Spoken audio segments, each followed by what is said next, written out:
तो जैसा कि पिछले एपिसोड में हमने देखा कि हाओ जुनसी और क्विन उस जगह पर आपस में फाइट करने लगते हैं। वहीं हाओ जुनसी अपनी पूरी पावर का यूज करते हुए क्विन पर अटैक कर रहा होता है, पर क्विन काफी आसानी से उसके सभी अटैक्स को डिस्ट्रॉय कर देती है। वहीं एक जगह से खड़ा होकर टैंग उनकी फाइट देख रहा होता है और अब वह उस जगह पर बैठते हुए बोलता है कि शायद इन दोनों की यह फाइट आज पूरे दिन चलेगी, तो मैं यहाँ पर थोड़ी देर आराम कर लेता हूँ। उसी वक्त वहाँ पर प्रिंसेस उस मार्क्समैन के साथ आ जाती है और अब वह टैंग को देखते ही अपने मार्क्समैन को ऑर्डर देते हुए उस पर अटैक करने को बोलती है। जो सुनते ही वह मार्क्समैन काफ़ी तेजी से टैंग पर अटैक करने के लिए आगे बढ़ता है, पर टैंग काफ़ी आसानी से उसके अटैक्स को डॉज करता हुआ उसे किक करके दूर फेंक देता है।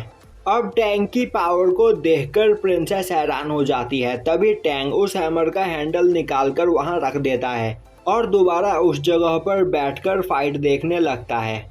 दूसरी ओर क्विन अपने एक अटैक से हाओ जुनसी को उस जगह पर घायल कर देती है। अब यह देखकर हाओ जुनसी बोलता है, मैं मानता हूँ कि तुम इस जगह पर सच में काफ़ी ज़्यादा पावरफुल हो, पर तुम इस जगह पर मुझे इतनी आसानी से नहीं हरा सकती हो। तभी प्रिंसेस टैंग के पास आती है और हाओ जुनसी को देखते हुए बोलती है कि तुम इस जगह पर टॉप 8 इमॉर्टल्स में से एक हो, पर अब तक तुम इस लड़की को नहीं हरा पाए। क्या तुम्हें इस जगह पर मेरी कोई मदद चाहिए? तभी टैंग बोलता है, आखिर तुम कौन हो? तभी प्रिंसेस बोलती है, वह तुम ही पर्सन हो ना जो चुयुन माउंटेन पर मौजूद थे। टैंग बोलता है, इससे तुम्हारा क्या लेना देना? तभी प्रिंसेस बोलती है, मैं इस जगह पर यह हैमर लेने के लिए आई हूँ।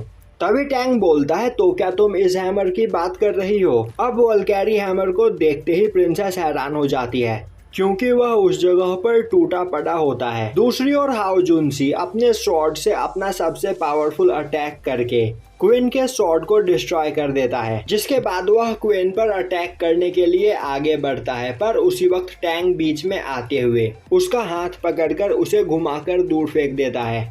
अब वहां पर टैंग की पावर को देखकर सभी लोग हैरान हो जाते हैं। वहीं प्रिंसेस सोचने लगती है कि इस वल्कैरी हैमर को उठाने वाला पर्सन सच में काफी ज्यादा पावरफुल है और इसीलिए इस वल्कैरी हैमर को यूज करने वाले पर्सन को गॉड ऑफ वॉर कहा जाता है।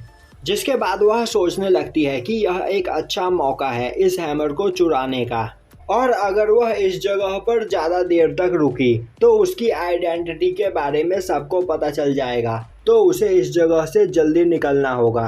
दूसरी ओर टैंग क्वीन के पास जाता है और बोलता है कि यहाँ का काम खत्म हो गया, तो अब हमें आगे चलना चाहिए। तभी क्वीन बोलती है, मास्टर, अभी आपने अपने किस मूव का यूज करते हुए हाओ जुनसी को हराया है? क्या आप वह मुझे भी सिखा सकते हो?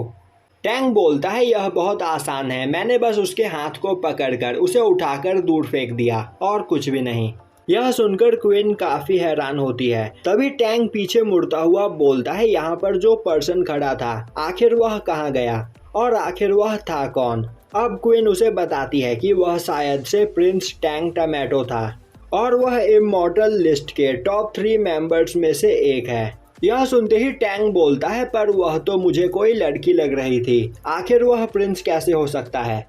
अब क्वीन उसे बताती है कि इमॉर्टल लिस्ट के टॉप 10 लोगों की आइडेंटिटी के बारे में पता कर पाना सच में काफी ज्यादा मुश्किल है। टैंग बोलता है, तो फिर ठीक है, हमें अब यहाँ से चलना चाहिए। वहीं एक जगह से खड़ी होकर प्रिंसेस बोल रही होती है कि अभी वह अपने साथ इस हैमर को लेकर जा रही है, पर एक दिन वह उसे भी टैंग गेट में लाकर रहेगी। अब थोड़ी दूर चलने के बाद टैंग की नजर उस हैंडल पर पड़ती है और तभी उसे याद आता है कि वह अपना हैमर तो पीछे ही छोड़कर आ गया है। तभी क्वीन बोलती है, शायद उसे किसी ने चुरा लिया। यह सुनते ही टैंग परेशान हो जाता है। दूसरी ओर प्रिंसेस उस हैमर को लेकर वहां से चली जाती है। अब टैंग क्वीन से पूछता है कि आखिर वह पर्सन हैमर को लेकर कहां गया होगा। क्वीन उसे बताती है कि अगर कुलुन के लोगों ने उसे चुराया है तो वह उसे चुंगडोंग हाओ में लेकर गए होंगे। यह सुनते ही अब टैंग बोलता है, अब यहाँ तक आने के बाद मेरा मन दोबारा पीछे जाने का नहीं कर रहा है। अब क्वीन उसे बताती है, कुलुन के जर्नल एडमिनिस्ट्रेशन कैंप में कई सारे सर्टिफिकेट एक्सपर्ट मौजूद है तो अगर हम उस जगह पर जाते हैं तो आप भी अपना नाम टॉप 10 इमॉर्टल्स में शामिल करवा सकते हो। टैंग बोलता है, तो क्या मुझे यह करना चाहिए? यह सुनते ही क्वीन बोलती है, अब यह तुम पर डिपेंड करता है कि तुम यह करना चाहते हो या नहीं। और अब वह दोनों उस जगह से निकल पड़ते हैं। दूसरी ओर हाओ जुनसी काफी दूर आकर एक माउंटेन के किनारे पर लटका होता है और तभी वह वहां से गिरकर एक घोंसले में जा पहुंचता है। अब उस घोंसले के अंदर उसे एक स्पीयर दिखाई देता है और यह एक लेजेंडरी स्पीयर फूजी गोल्ड होता है, जिसे देखकर वह काफी ज्यादा खुश होता है और बोलने लगता है कि इस स्पीयर की मदद से अब मैं इमॉर्टल लिस्ट के टॉप 4 में शामिल हो सकता हूं और यह स्पीयर मेरे स्वॉर्ड से कई गुना ज्यादा पावरफुल है, जिससे इस जगह पर मेरी पावर भी कई गुना ज्यादा बढ़ जाएगी।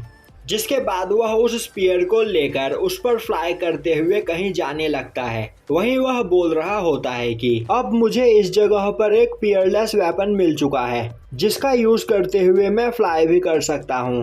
वह लड़का सच में मेरे लिए काफी ज्यादा लकी था, जिससे हारने के बाद भी मुझे इतना बड़ा इनाम मिला है। और यहीं पर यह एपिसोड खत्म हो जाता है।